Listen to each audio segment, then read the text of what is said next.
What's up, ladies and gentlemen, and welcome to this POV review by Autobahn. My name is Max, and today we are taking a look at another viewer's car. This is Leon's Audi A4 3-liter V6 diesel from 2008. So it's a B8 A4 which was introduced in 2008. The reason Leon asked us if we wanted to drive it is twofold. Really just, you know, do you want to drive my car? But also he's planning on doing an ECU remap, a stage 1 tune very soon. And he said maybe you can drive it before and after the tune, and you can see the difference and you can measure it and stuff like that. So we think that is a very nice idea, and we're going to do that. So this is video part 1 of 2. He's planning on doing the tune in 2 to 3 months. So yeah, expect another update video in like 3 or 4 months when we drive it with a little remap. So today I'm going to show you around it. We'll take a look at it and we'll take it for a drive with the stock 240 horsepower, 500 newton meters of torque, and then after he's done the tune it should be around 300 horsepower with quite a bit of torque, I think. So should be cool. Let's take a look at the A4 in question. As I said, it's a 2008 car, so it's 16 years old. Still, I think it's quite a handsome car. I think it's a good design. It was also the start of a new design language for Audi with the new grille, the new lights. We've got fog lights as well in the front bumper there. This sort of gray bluish color, pretty nice actually, quite a nice color. Wheels and tires, what do we have? We have two 25s, and these are 17-inch wheels, GT radial FE2s. Behind that, brakes. It also has brakes, so that's good to know. Actually, so we're doing like a more affordable review, so I should also talk a bit more about, you know, important stuff when it comes to these cars. So what do you want? You want space, right? This is a compact executive car, and when it was introduced it was kind of a really big step forward because they enlarged the wheelbase. The engine is further to the front, and that means that you have more leg room. You have the biggest trunk space and leg room actually of its class when it came out. So it really was a very interesting car when it came out. A lot of people, well, look at that leg, that is proper leg room. That is actually quite impressive. So that is what it was trying to defeat its competitors with. Competitors 330D, Mercedes C-Class C350D, was that a thing? I guess so. Also V6 diesel, back in the day when diesels were still allowed. Very big trunk. That is an A4. That is actually a big trunk. So nice little spoiler as well here. And Leon chose this car because he said his aunt had one with a 2.7, and it ran really well, and he wanted a reliable car with good fuel economy. This car is, you know, it ticks all the boxes. It's spacious. It has a V6, which is nice as well, a TDI with a manual gearbox, which I quite like because the torque combined with the manual, it's a very nice driving experience. As I said, 240 horsepower, 500 newton meters of torque, which is enough to move this car, which is I think like 1400 kilos dry, which is not that heavy, especially, you know, to today's standards. It's actually very light. So interior, we've got a few upgrades because Leon works in IT, and he upgraded his interior with this wireless charging pad here and this massive screen which runs on Android, and that means that you have, you know, all kinds of apps like YouTube, Spotify, Blitzer. You know, this is very nice actually. This is a very good upgrade. The screen looks really good.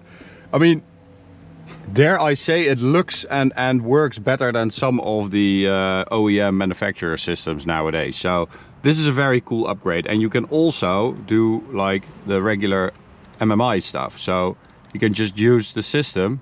It goes into the system, which is super smart. Also, when you go into reverse, it goes into the park distance, and you also get the screen. So this is very nice. And then you also have a little dashboard, which we'll use on the Autobahn for a big speedo. which is cool, right? I like this. I think this is a very, very clever upgrade because it immediately takes your 16-year-old car and kind of brings it into 2024. So we've got the fabric on the seats. I have to say the seating position, I'm in the lowest setting. It's very, very good. Seating position is super low and the steering wheel is adjustable in many, many ways. So it's actually, yeah, that's not bad. I wasn't expecting it to be this good, honestly. We've got Quattro all-wheel drive as well. Start her up. Ah, yeah, we've got the gauge as well. So the gauge with the temperature and stuff like that, which is also nice. So sound-wise, on idle, it's a proper diesel, right? But the more you rev it out, the more it starts sounding like a V6. But in here, it's actually super quiet. So that is, honestly, I think that's my favorite thing about this car. I'm getting old. If that is my favorite thing about this car, the fact that it's quiet. Jeez. Let's come to this. AC doesn't work, I think. No. It's getting really hot in here. Okay, so I hope the GoPro will last. But anyway, it's very, very quiet. It's smooth. It's honestly, it's really good. It's so torquey. Maximum torque between 1500 and 3000 RPM, which is nice because it means that down low you always have that torque, and then maximum power is between 4 and 4400 RPM. So you kind of have to shift at like, I don't know, 4500 RPM, 4000. That's when it kind of gets out of breath a little bit. But as a cruiser, it's very solid and quiet and supple, and it just feels very good. It feels more powerful than it actually is, which is a good thing. That's mainly down to the diesel and the manual, because you have like these torque pulls in gear and then you release the throttle and you get on it again, and it feels nice.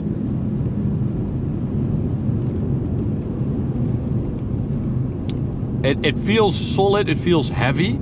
I have to say, it feels a lot heavier than it actually is. And I kind of, that's both, you know, why it excels and also kind of its downfall, dynamically speaking, because yes, it feels solid, it feels tied down, it feels, you know, like an Audi, but it also means that it never becomes anything else. It never feels playful, or, you know, the steering is, there's no feedback, it's kind of dead. The suspension is kind of wobbly, a bit soft. So I think the things that make it a really nice daily kind of also mean that, you know, comparing it to an E92 330D, it would be just, yeah, it will not be able to compete on a dynamic level. But how many people buy a car like this to have a dynamic experience with their car? I'm not sure.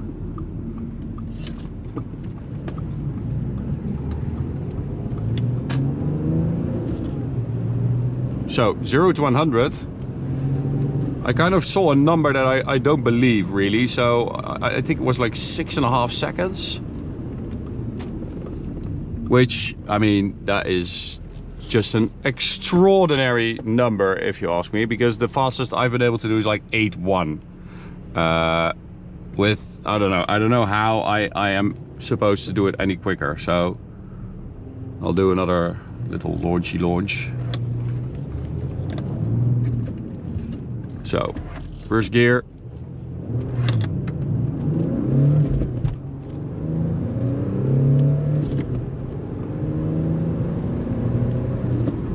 so I'll ask Leon about that, if he has a special launch control function somewhere that I don't know about, because yeah, nowhere near the factory claim,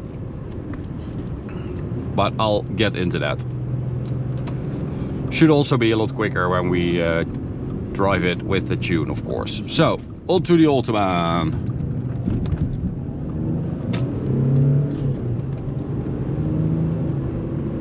Oh man, it is so smooth.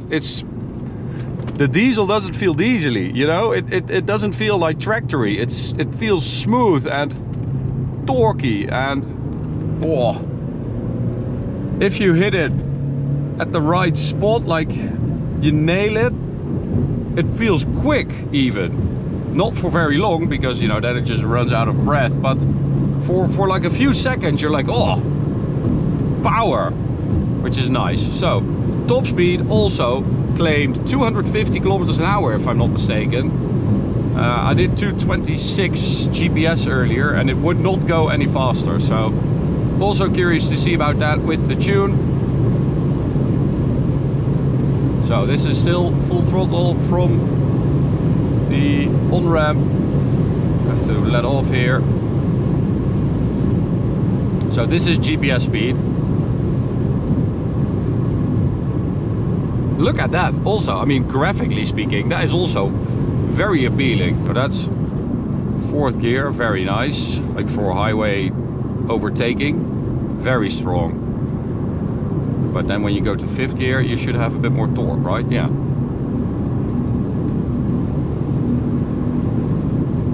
So is it a fast car? No, not really. It just moves enough to not feel slow. It's not a slow car. I mean, it does 200 quite easily. And when it's doing 200, it's also very comfy, which is nice.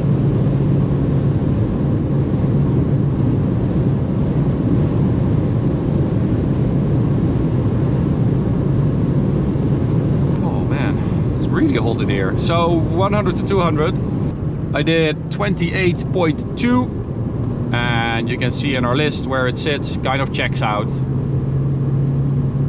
It's very dangerously close to that 2-liter 4-cylinder Macan, which is just the most horrible decision Porsche has ever made. Anyway, the way it just takes off, goes to 200 kilometers an hour, honestly, not bad, right? For a 16-year-old little A4 diesel, quite like that. But you do need a lot of space to get close to that top speed. As I said, 226 GPS is what I did. That's like almost 240 on the speedo. I do feel like when you release the throttle, it kind of starts floating a little bit, which is kind of strange. Might also have something to do with those tires, but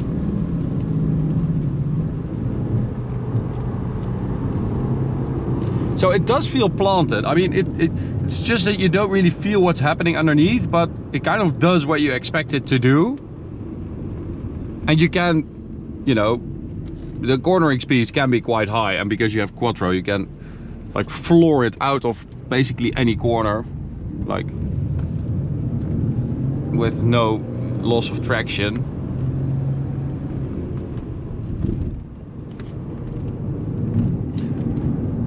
So a good baseline test. Oh, that is nice. You know, that is what I meant. So that's 3rd gear in that corner, flooring it, and it just feels nice. It picks up, and it's a very satisfying thing. I love diesel cars. I love them so much. It's a shame that, you know, they're basically getting banned already, even though they're not even that polluting anymore. But anyway, I also found some DIY ambient lighting in here, which is also cool. So thanks Leon, and I'm looking forward to driving it when it's tuned. Thank you for watching. Hope you enjoyed it. You can subscribe by clicking the big button in the middle if you don't want to miss the next video.